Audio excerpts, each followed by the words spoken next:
biasa. Oke, bentar ya.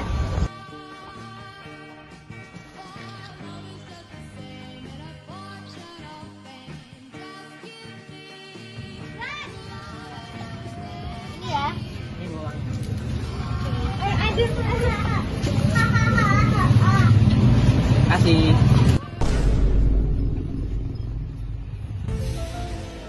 Loh, ini punya nggak salah ngasih kembalian. Kok kelebihan? Udah nggak apa-apa, Dit. Sekali-sekali kesempatan dari istri kan. Adik, jangan dengerin yang sebelah. Udah, dengerin aku aja, jangan dengerin yang sebelah. Sekali-sekali loh, Dit. Ya udah deh, nggak usah kembaliin.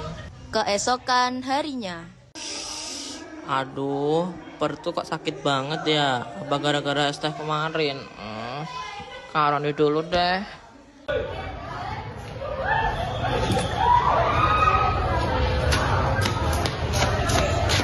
Aduh, udah perut sakit, pakai acara jatuh lagi. Nah teman-teman, udah pada tahu belum perbuatan mengambil kelebihan uang kembalian dan tidak mengembalikannya kepada penjual termasuk dalam isi surat Al-Mutaffifin, terutama ayat-ayat awal yang membahas kecurangan dalam menakar dan menimbang. Tindakan tersebut dianggap sebagai kecurangan dalam transaksi jual beli dan mendapatkan ancaman keras dari Allah Subhanahu wa taala karena merugikan orang lain. Bismillahirrahmanirrahim. ويل للمطففين الذين إذا اكتالوا على الناس يستوفون وإذا كالوهم أو وزنوهم يخسرون ألا يظن أولئك أنهم مبعوثون ليوم عظيم يوم يقوم الناس لرب العالمين كلا إن كتاب الفجار لفي سجين وما أدراك ما سجين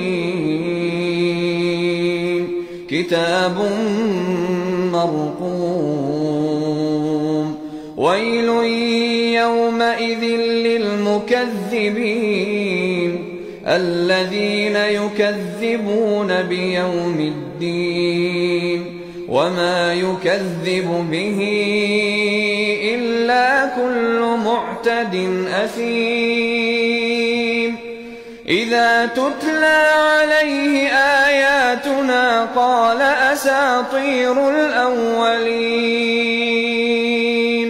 كلا بل ران على قلوبهم ما كانوا يكسبون كلا إنهم عن ربهم يومئذ لمحجوبون ثم إنهم لصال الجحيم ثم يقال هذا الذي كنتم به تكذبون.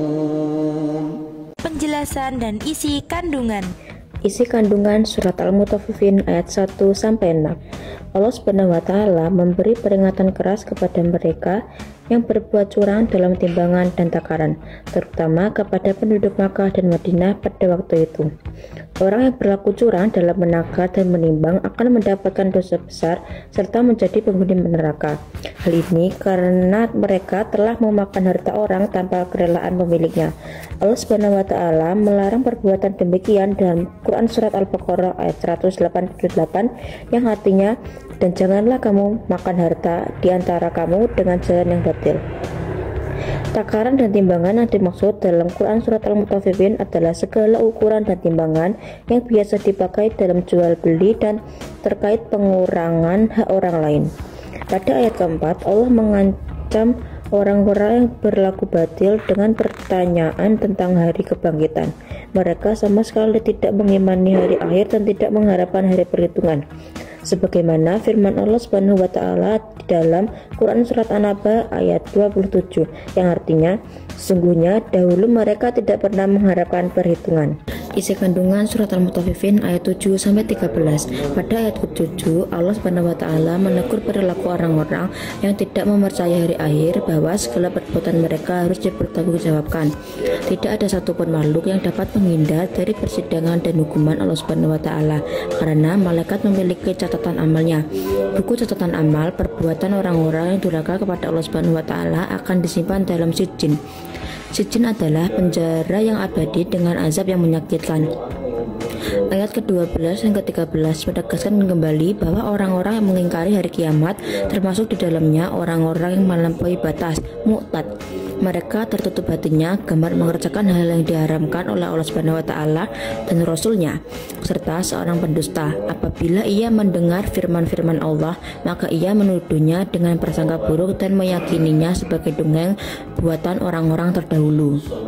Isi kandungan surat Al-Mutaffifin ayat 14-17. Allah Subhanahu wa taala membantah tuduhan orang-orang kafir Makkah bahwa Al-Qur'an bukanlah dongeng orang-orang terdahulu, akan tetapi kebiasaan-kebiasaan mereka lah yang membuat hati mereka tertutup, gelap dan keras seperti logam berkarat sehingga tidak dapat menerima kebenaran. Mereka yang kafir dan tidak mau mengakui Al-Qur'an sebagai wahyu, Allah akan terhalang dari rahmatnya di dunia dan di akhirat. Selain itu akan tercabut nikmat terbesar dari mereka, yaitu kenikmatan melihat dan memandang Allah Subhanahu wa taala. Orang-orang kafir akan benar-benar masuk ke dalam neraka yang sangat panas. Semua akan menjadi jelas di akhirat tentang fakta kebenaran yang sesungguhnya.